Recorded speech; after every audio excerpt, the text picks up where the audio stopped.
So let's go ahead and get right into it. Please feel free to go ahead and read through the scenario and get a better understanding of what we're about to get into. But we are just going to jump into it because what is a better way to learn besides just doing it? All right, let's get it. So first things first, we're going to go ahead and log into PC10. Right, PC10, we're going to test out some firewall connections. So I'm going to log in. You know how to do it, right? You know the username, you know the password. We're logging in as Jamie. Sweet. So once we log in as Jamie, what we're going to do is open up the command prompt. You can see those instructions right here. And we're going to try to ping DC10 to see if that works. If you're not familiar with the ping command, right, as I'm opening up the command prompt, right, if you're not familiar with the ping command is what we use to test connectivity, right? So I'm going to open up the command prompt and we are going to try to test connectivity to DC10. I'm just going to use this shortcut right here and select that. That should go ahead and type in ping DC10. Let's test that connectivity, see if it works, right? And it is working. We can see DC10 responding to us. What is ping doing? What are we looking at? What the heck is this? Well, we're saying, hey, DC10, are you there? DC10 is responding back, yes, I'm here. Yes, I'm here. Yes, I'm here. And on Windows, it usually we usually get 4 replies back on Windows operating systems. On Linux operating systems, this could be an unlimited amount of replies, right? But you can limit that on on Linux. All right, let's get right into it. So the ping is working, right? It's taking a little bit long for the last ping to come back, but that's okay. So sweet, let me go ahead and mark that. We were able to successfully ping DC10, which may or may not be good. It depends on your organization's SOPs, but we have been able to ping DC10. All right, so let's go to DC10 and see if we can ping PC10. All right, so we're gonna go to the DC10 machine and see if we can ping this machine that we're on right now. So we'll let that run. Hopefully that's finished by the time we get back. So I'm gonna go over to DC10. And you know the username, you know the password. We're gonna go ahead and open this up with Control-Alt-Delete, use this password. Bada bing, bada boom. Server manager is gonna pop up. So what am I gonna do? And what are you gonna do? We're just gonna minimize that, right? We're gonna open up the command prompt again here. If you're not familiar with how to open up the command prompt, I believe they have some hints inside of this, right? But you're simply gonna go over to the start button, type CMD, and bang, hit enter. All right, cool. Now let's go ahead and ping PC10. Let's see if that works. Hit enter, and it's not working, right? We're not able to ping PC10. Why is that? That's because PC10 has a firewall rule that is more than likely blocking pings. You can see we're saying, hey, PC10, are you online? PC10 says, leave me alone, leave me alone, leave me alone, right? It's not literally saying leave me alone, but it is saying what the firewall is doing is blocking our ping requests from reaching PC10. It's from reaching PC10. All right, so let me go ahead and mark our progress. So what we're gonna do is block, because we were able to ping DC10, right? This machine that we're on right now, we were able to ping DC10 from the machine we were on earlier, which was PC10, right? We were able to successfully ping DC10. We are going to block that.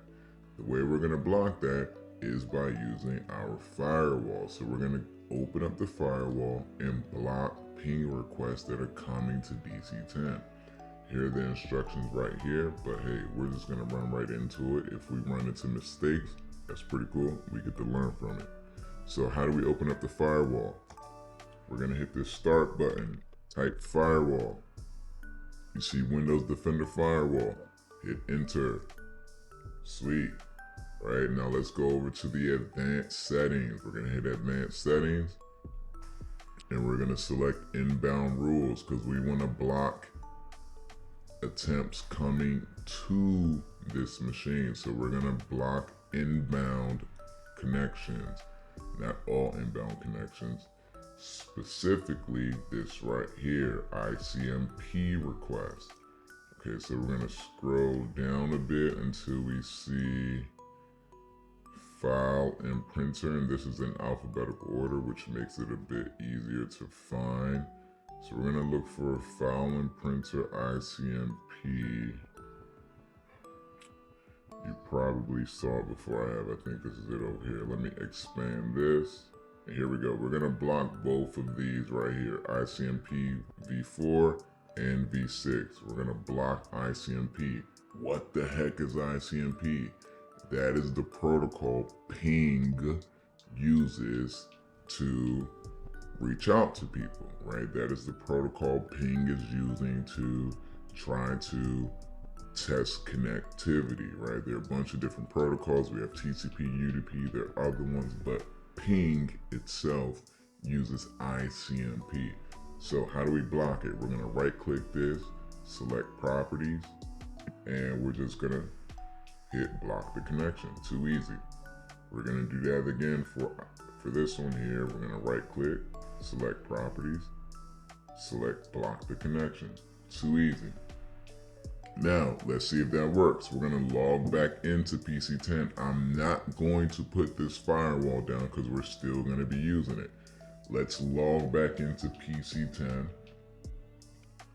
I'm gonna cancel this out. To cancel it, you're just gonna hit Control-C, but it did successfully finish.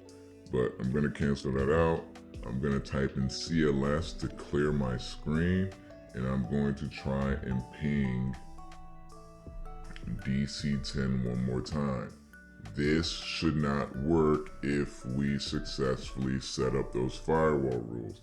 As you can see, it's not working. The DC10 is saying leave me alone, right? Not literally, but hey, it's not able to, we are not able to ping DC10 from PC10. Right, it sounds really confusing. PC10, DC10, PC10, DC10, DC10, PC10.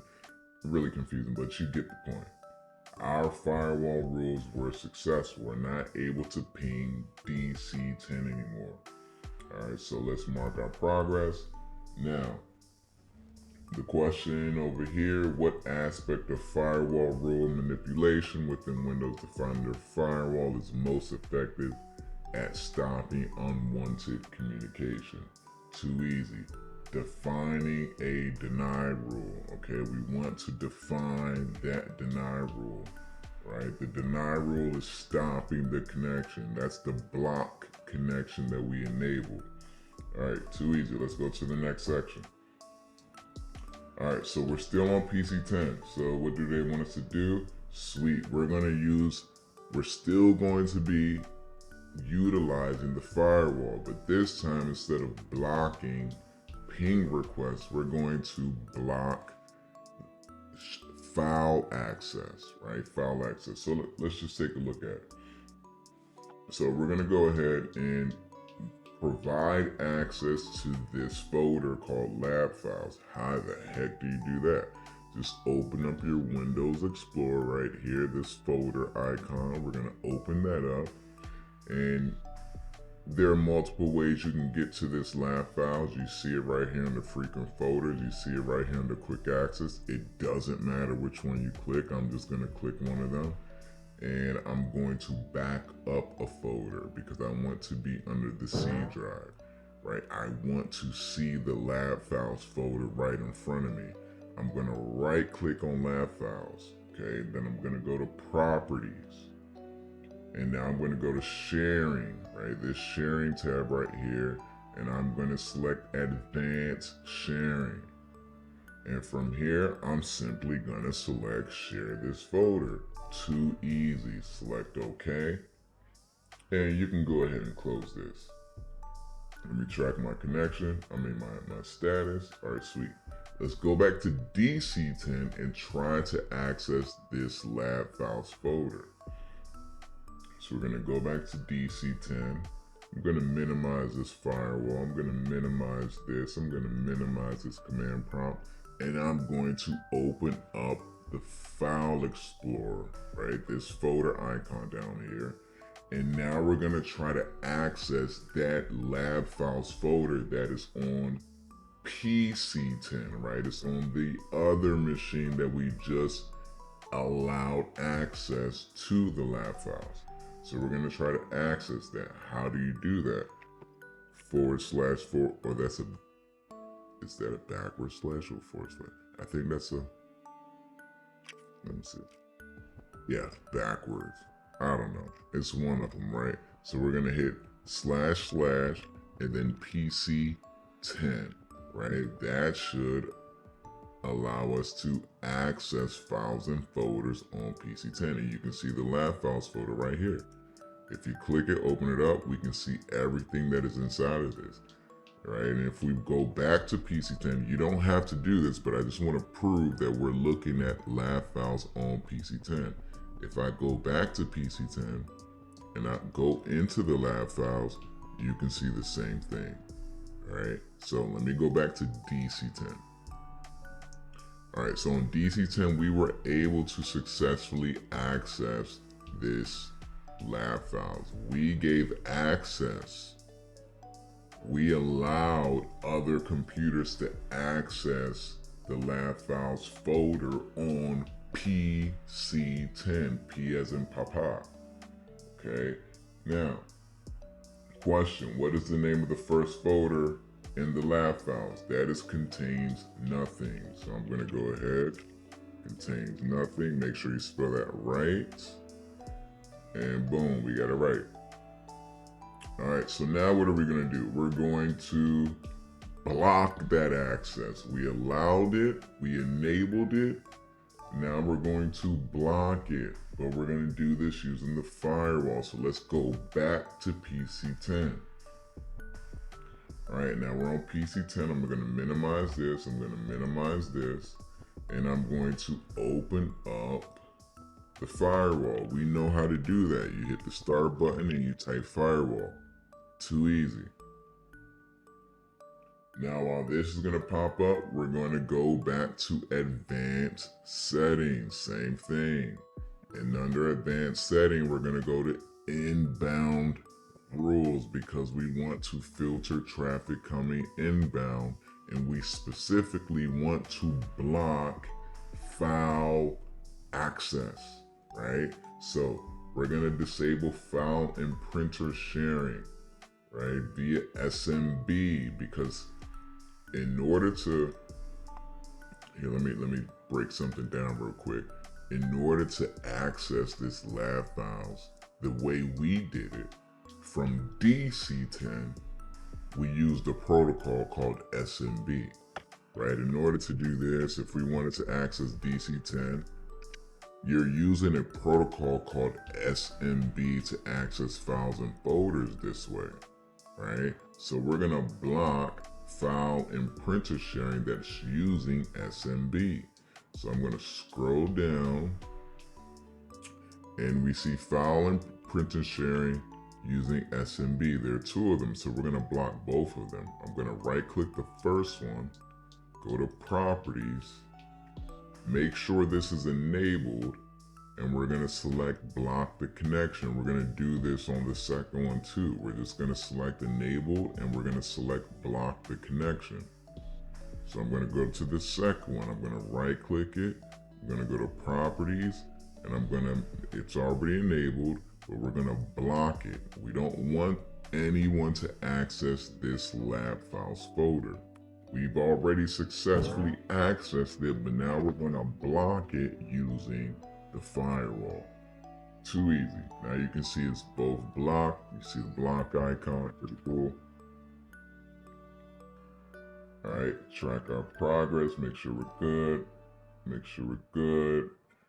All right, so we're gonna go back to DC10, right? Real quick, we just blocked File and printer sharing. We just blocked SMB access to files and folders on PC10. Let's test it out. We're gonna go to DC10, and I'm just gonna close this out, and we're gonna try to access it again. I'm gonna go to the files and folder icon right here. I'm gonna click lab files right here. Oh, no. Sorry, scratch that. We're gonna try to access the lab files on PC10. So we're going to go ahead and type this in the search bar. And it's stalling. It's not going through. It's not going through, right? This might take a few seconds. Why is it not going through? Because we just blocked it. We just blocked it at the firewall. We just went into the firewall on PC10 and we blocked file and printer sharing via SMB. So this shouldn't work. Right, we'll let this run for a few seconds just to see the error message that we get, but it shouldn't work.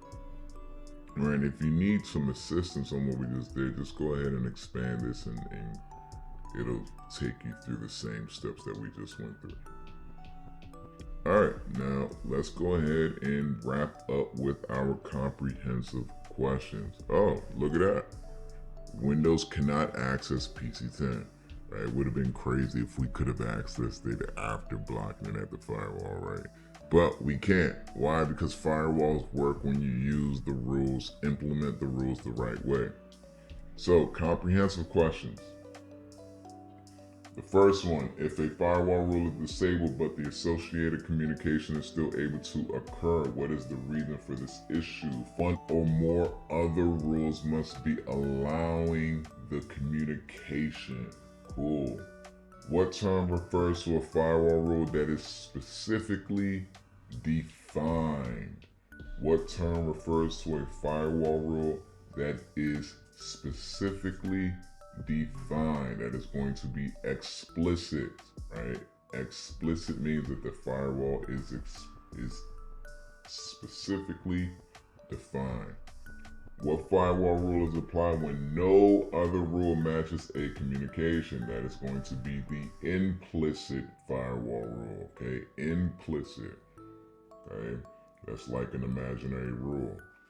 What should drive or define the firewall rules implemented by an organization?